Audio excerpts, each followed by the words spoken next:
Les amis les humains, comment allez-vous? Très heureux de vous retrouver après tout ce temps, j'espère que vous allez tous bien. Salut, je m'appelle Chuck Norris. Hey Chuck, salut, qu'est-ce que tu fais là? Ravi de te connaître. Bah tiens, bouge pas, on va parler de toi aujourd'hui. Toujours aussi dingue celui-là. Donc les amis, pendant ce confinement, je me suis remis des petites vidéos de baston des années 80 et j'avais envie de vous en parler. Donc pour pas faire attendre Chuck Norris plus longtemps, on enchaîne direct les amis. Aujourd'hui, je vais vous parler du film Sidekick. C'est parti. Alors le film débute, on est en Asie, au Japon. Il fait nuit, il y a une ambiance assez angoissante, de la fumée partout et tout. Et là d'un coup, t'as un mec qui débarque en chaussettes tongs. Il a un katana, un masque avec une perruque et tout. Le type il débarque dans un dojo rempli de ninjas. Là ils ont saucissonné une meuf, c'est Madame Chen. Là Tongs Chaussette dégaine son katana pour découper Madame Chen. Et t'as un ninja tout blanc qui débarque. Il vient pour délivrer Madame Chen, il balance des shurikens et tout. Là il défonce Tongs Chaussette et il défonce tous les ninjas du dojo en mode salto coup de pied retourné avec une musique des années 80. Là, t'as un autre ninja tout blanc qui débarque. Il va délivrer Madame Chen et après il va aider l'autre Notsuko. Ils vont défoncer tout le monde. Quand c'est fini, ils retirent leur masque. Et le premier Notsuko, c'est Chuck Norris. Le deuxième, c'est Barry. Barry Gabreski. C'est un ado du Texas, en fait. Il était en train de rêver. Tout le monde se fout de sa gueule dans la classe, sauf la belle Lorraine. Mais arrêtez de vous moquer de lui. En plus, le type, c'est un asthmatique et tout. La grosse victime du collège, quoi. L'asthmatique top. Madame Chen qui était saucissonnée dans son rêve là, en fait c'est sa prof. Elle lui fait la morale, le type il fait que de rêver, il arrive pas à suivre les cours. Donc elle décide de convoquer son daron. Son père aussi c'est un loser, c'est un informaticien. Ah ouais, à l'époque les amis, les informaticiens c'était des gros beaufs. Contre Chuck, je n'ai aucune chance. Son père il en a marre que Barry rêve de Chuck Norris. Alors il l'emmène dans un club de karaté. Mais son daron il connaît rien, t'as vu, il marche sur le tatami avec ses chaussures, il se fait mettre à l'amende. Moi? En plus, il a un trou dans ses chaussettes, c'est la honte. Là, ils vont dans le bureau du prof pour discuter. Le prof, il se la raconte grave. Ton père vient de me dire que tu admirais notre... Et là, d'un coup, il entend le nom de Chuck Norris. Chuck Norris. Et il pète un câble. Après, il dit que Chuck Norris, il a peur de lui. Et là, c'en est trop. Barry et son daron, ils se foutent de sa gueule et ils se barrent. Le soir, après manger, Barry, il se cale devant la télé et puis il mate un film de Chuck Norris. Et là, il repart dans un flip en mode Delta Force.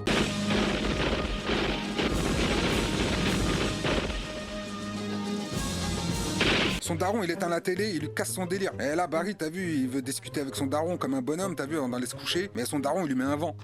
Il est tard, tu n'auras pas tes 8 heures de sommeil. Et là, Barry va dans sa chambre, il est deg. En plus, le pauvre, sa mère, elle est morte, donc il se sent seul. Le lendemain, à l'école, Madame Chen, elle se fait draguer par le prof de théâtre. Et là, elle dit que son oncle, Monsieur Chen, va arriver de Hong Kong pour l'aider à tenir son restaurant. Donc elle veut présenter son oncle à Barry pour qu'il lui apprenne le kung-fu et tout. Monsieur Chen, c'est lui. Il est dans le métro avec un rasco. Demandez à ce Shintok d'éteindre son cigare. Et il lui fait un tour de magie et tout. Le soir, Barry fait connaissance avec Monsieur Chen dans les cuisines du resto. Il teste les réflexes de Barry. Et là, il lui cherche un blast de ninja et tout. Barry le léopard. Non, ça va pas. Pendant ce temps, le daron, il fait connaissance avec Madame Chen. Monsieur Chen est d'accord pour enseigner le kung-fu à Barry. Il lui donne son premier entraînement. Barry devra aller à l'école à pied tous les matins. D'un coup, Madame Chen arrive dans les cuisines. Ouais, t'as des loupards qui ont débarqué dans le resto et ils mettent à l'amende le daron. Où est allé, hein, l'abruti? C'est bien ton nom, ça, pas vrai? Monsieur Chen va s'en occuper. Il leur fait la technique de l'homme sous. Ah les gars, on fait quoi? Et le daron se tapette, il va se cacher sous la table et tout. On dit m'écrase la main. Le lendemain, Barry va à l'école à pied comme lui a ordonné Monsieur Chen. Sur la route, il part dans un délire en mode guerre du Vietnam. En cours, t'as Cellini qui fait le guignol. Cellini, c'est le beau gosse du lycée. Ouais, t'as toujours un beau gosse dans les lycées au State. Le prof, il lui fait une interro surprise et Cellini, le gogol, il connaît pas la réponse. C'est dans la Bible, ça, non?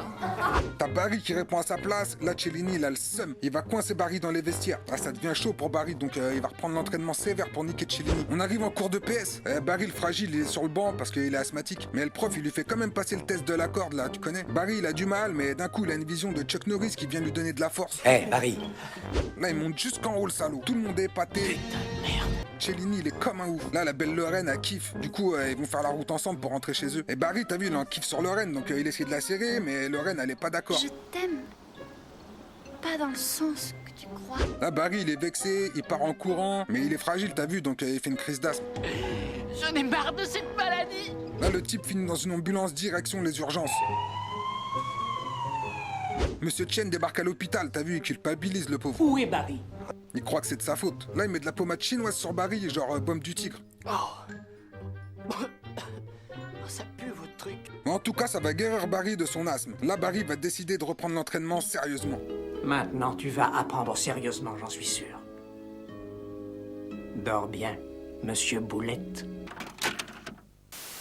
Voilà les amis, je vous laisse découvrir la suite du film. Vous allez découvrir l'entraînement de Barry, un entraînement à l'ancienne, t'as vu, avec de la philosophie, L'objectif n'est pas de blesser l'adversaire.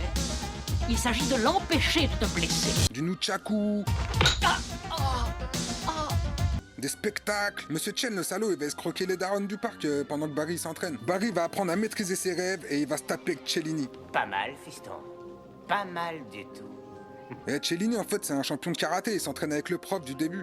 Donc il va défier Barry dans un tournoi, donc vous avez encore tout à découvrir, les amis. Tout va s'arranger avec la belle Lorraine. Ils vont aller au zoo et tout, la classe. Et Barry va même rencontrer Chuck Norris. Voilà, les amis, donc c'est un film assez bien fait, les doublages sont pas mal. Coupe ton sifflet quand je parle, fils. Le prof de karaté est vraiment marrant. Je vous ai parlé de quelques rêves de Barry, mais on en a plusieurs tout au long du film et assez bien fait, puisque les rêves de Barry sont en rapport avec ce qui se passe dans sa vie. Comme dans l'ambulance, quand il fait une crise d'asthme, il rêve qu'il se fait torturer et tout. Dommage que Cellini n'a pas un plus grand rôle dans ses rêves, puisque c'est quand même son ennemi juré. Mais mon meilleur flip, c'est celui du loup et du louveteau. Bah déjà parce qu'il est trop classe. Et surtout parce qu'il résume à lui seul le titre du film, puisque Sidekick est un coup de pied bien connu.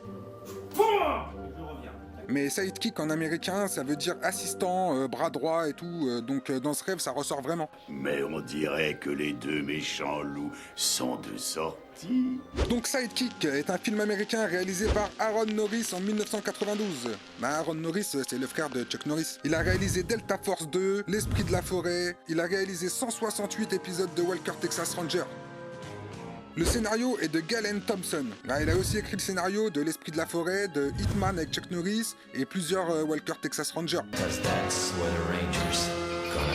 La musique est d'Alan Silvestri, un Italien qui a fait la musique de Qui veut la peau de Roger Rabbit, Predator 1 et 2, Retour vers le futur 3, etc. Chez les acteurs, alors on a Barry Gabreski qui est joué par Jonathan Brandis. On l'a vu dans quelques séries à l'ancienne, genre Flash, Madame est servie, etc. Mais vous le connaissez sûrement comme Bill, le frère de Georgie dans Hit. Oh, Georgie.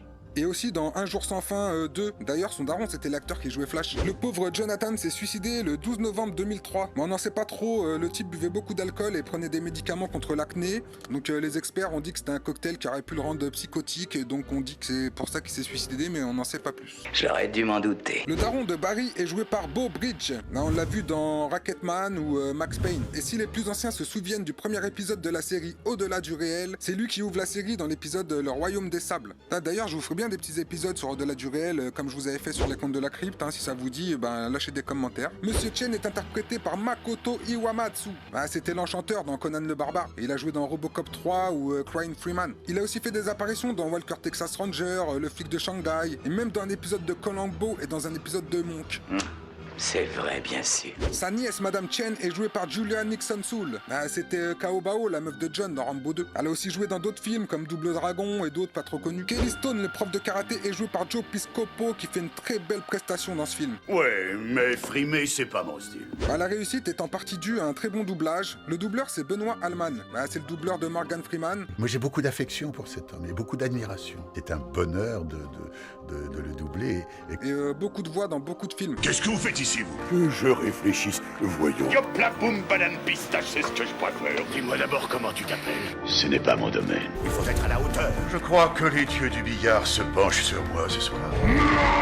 Pour revenir à Joe Piscopo, vous l'avez sûrement vu dans King Kong de 1976 et dans Un flic ou zombie. On en reparlera un jour. Tu vas être au cinéma, fils. La belle Lorraine est jouée par Danica McKellar. Par la suite, elle a joué dans des téléfilms et quelques séries, mais rien de fou, quoi. Cellini est joué par John Buchanan.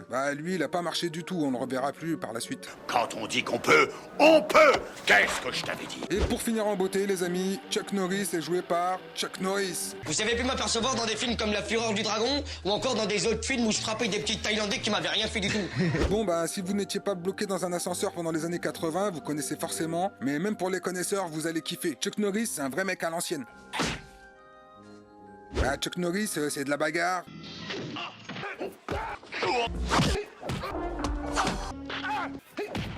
Des punchlines de bâtard. Dommage pour toi de t'aies croisé ma route. Si tu te pointes encore, tu peux être sûr que tu repars avec la bite dans un Tupperware. Des flingues. Et des cascades de ouf. Chuck Norris, c'est un grand karatéka. On l'a découvert dans La Fureur du Dragon, dans le combat final avec Bruce Lee, et il a été champion du monde des poids moyens de 1968 à 1974. Et il est ceinture noire de Tang Soo Do, de Taekwondo, et il a fondé une école de Chung Kondo. Il pratique aussi le judo et le jujitsu. Ouais, le gars, c'est un ninja. D'ailleurs, le type est tellement une légende que dans le langage populaire, on parle de Chuck Norris comme d'un surhomme. On parle de Chuck Norris Fact, les faits sur Chuck Norris. Donc ça nous a offert de bons moments de rigolade, les amis. Peter Parker a été mordu par une araignée. Clark Kent a été mordu par Chuck Norris. Chuck Norris a déjà compté jusqu'à l'infini 2 fois. Google, c'est le seul endroit où tu peux taper Chuck Norris. Chuck Norris n'a pas de père. Personne nique la mère de Chuck Norris. Quand la nuit tombe, Chuck Norris la ramasse. Même Chuck Norris en joue dans Expendables 2. On dit que t'as été mordu par un cobra royal. Oui, c'est vrai. Mais après 5 jours d'agonie épouvantable, le cobra est mort. La filmographie de Chuck Norris, c'est une suite de séries B. Massacre à San Francisco, Le Commando des Tigres Noirs, L'Exécuteur de Hong Kong, Sale temps pour un flic, et j'en passe. Voilà les amis, donc il est inutile de vous dire que ce film s'inspire beaucoup, mais vraiment beaucoup de Karate Kid. Donc si vous connaissez ces 2 films, vous avez sûrement déjà fait le rapprochement. Sinon, on en reparlera dans ma vidéo consacrée à Karate Kid, donc restez connectés les amis. Voilà les amis, c'est tout pour moi pour aujourd'hui. J'espère que vous avez kiffé cette vidéo. Ouais, qu'est-ce que t'en penses Chuck? Elle était pas mal la vidéo ou pas? C'était une soirée merveilleuse. Bah j'espère que ça t'a plu, hein. Moi je veux pas de problème. J'en passerai par là. Donc voilà les amis, n'oubliez pas de liker, commenter, partager comme d'habitude. N'oubliez pas de rembobiner votre cassette à la fin du film. Et vive le 20e siècle les amis. Rentre chez toi maintenant. Tu commences à m'agacer.